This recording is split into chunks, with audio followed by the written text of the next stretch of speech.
Alright, welcome to my channel. This is Lock Chuck. What I'm going over today is the kind of the history and development of a 3D printed kind of calling it, some people call it the Chuck Vise or Lock Chuck Vise. So what this is, it's designed around the small rig clamp to use. So kind of the history was Lady Locks reached out to me and said, hey, she knew I was in 3D printing a little bit and wondering if I had seen a vise made by West Coast Picks, which I'll try to put a picture up here of the original design. I told her I had seen it, had already had it printed out, I printed it out, tried it, and it got put in a box and I was done with it. Wasn't very, I didn't like it. It didn't clamp on the lock very well. And talking to her, I was like, well, maybe we can redesign it just so, it'd be easy to redesign for the small rig. Well, I started looking into it and I thought about it. Well, if I change that, I only have one direction of tilt with the way that design was. So I basically took his design, redrew it in CAD, and designed it with a ball socket. The ball socket was not this big at that time. It was half this size, same size as his base, and I created these little towers. They were a little bit wider, and sent it off to Lady Locks for testing. So she tested it, and she come back with some feedback. It was a little too unstable, and it just wasn't holding stable and wasn't keeping the lock in place. The ball was slipping and stuff. So to kind of come back to the drawing board, redesigned it. So my first idea was, well, I'm limited how wide I can print, so I couldn't make it just a larger circle. So, but I can print stuff diagonal on my plate because it's a square plate and make it longer in one axis.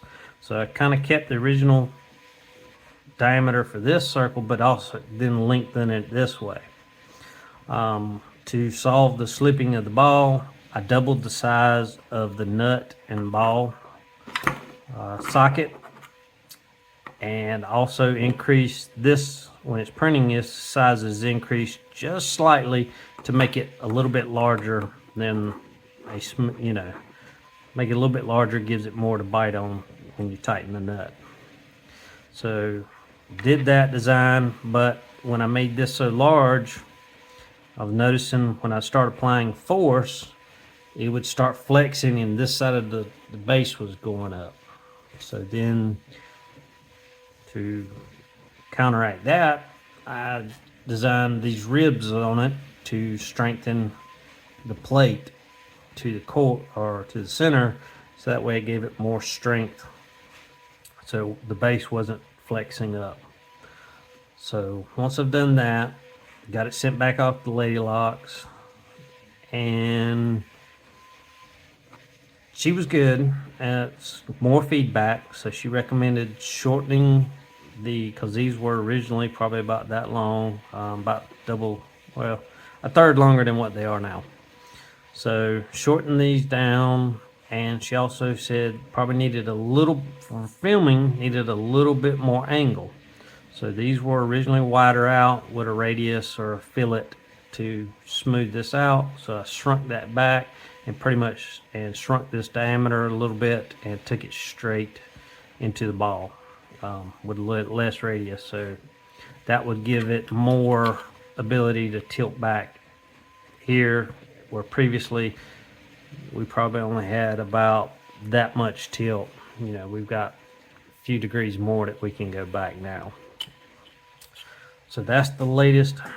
That's kind of how the design has kind of grown. I'm sure it's probably going to change a little bit more, but this is designed around the small rig, and the small rig will take a 1/4 20 thread in the bottom. It'll also take a 3/8, but that's fairly large bolt. So on the 1/4 side, so what I did is I designed a hex head kind of socket and a hole so you can drop a 1/4 bolt through it. This one I believe is 2.5 inches long. It fits well in either one of these short ones. This is the long one. This one, it sticks out more, but there's enough room inside the small rig to let it thread all the way up. So a 2.5 1/4 will work. So I'm gonna put that in here. And what I recommend, because this is the bolt's carrying the load. I mean, the ball is too, but this shaft is just kind of to keep the bolt, give it something to thread and compress the small rig to. So when you assemble this, you put the bolt in. I recommend putting a washer, then take the nut and place it over here, and then simply thread on the small rig. Okay. All right. Just needs to be, snug, tight. You don't need to get a wrench on it. Just snug it down. All right. You can probably even use a lock washer if you want, or split washer. Just something that'll still distribute the load and prevent it from spinning. So once you do that, just drop it down on the socket, thread the nut on, kind of get it where you want it, however you want the vise. Tighten it down fairly good. It's stable. Like I can apply pretty good stress here. It's not moving, it's not flexing the base. So, and then I can take any kind of, do I have a lock here? Yep. So I'll just take this little lock here, put it there, and as you can see, this camera's almost straight above me, and you can see the keyway. So you've got a pretty good angle. If you don't need the camera, you can loosen it up, or don't need that much of an angle. You can loosen it up, point it however, or like I like to pick disc detainers. I like my disc detainers to be, horizontal. So I would probably do this. If you are tilting it, I would recommend probably tilting it along the long axis of the base, because this is where your hands are resting, and this is where the most force is trying to push this way. So that's why it's elongated this way. Is actually not from you applying torque most of the time, because your hand's holding that. It's just the weight of your hand and the weight of this lock trying to tip this vise along this axis. So this is the overview of and kind of how this evolved. I will put the links to the original designs that I kind of based this off of, and where I got this open source ball. I'll put those all down in the description. I haven't posted, so I gotta re-edit something here.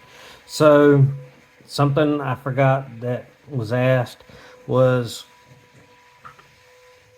what does it cost to print this? So the cost is kind of relevant to the type of filament and your cost of how much you can get your filament for. So it's it varies depending on filament. So, but basically, even all of this, even with two different ball joints, there's about just under 235 grams of filament. So it's about a fourth of a normal roll of filament. The base is actually hollow. So if you know 3D printing, you do, most of your prints are actually hollow. So this is hollow, so it's not a solid base. I mean, the front, the top, and the bottoms are a solid layer, and there's infill in here, and the percentage, to make it strong enough. So far, I've been using. This is actually hollow inside the core here. This isn't solid, And if you watch the time lapse, you can see the infill, how it does the infill. It's like a grid pattern. So, but as far as the cost, it's all kind of relevant to your type of filament. So if you're buying a kilogram roll of filament, you'll probably be able to get 4 of these vices out of a kilogram. And a roll of filament's probably anywhere from $25. A kilogram roll is probably $25 and up. So that's kind of how much material is involved in this. And then of course, if you got to buy your small rig off of somewhere, Amazon, if that's what you're using, I think these are about somewhere $7 to $8 on Amazon. But I'm not supplying these right now with this. So, but all right.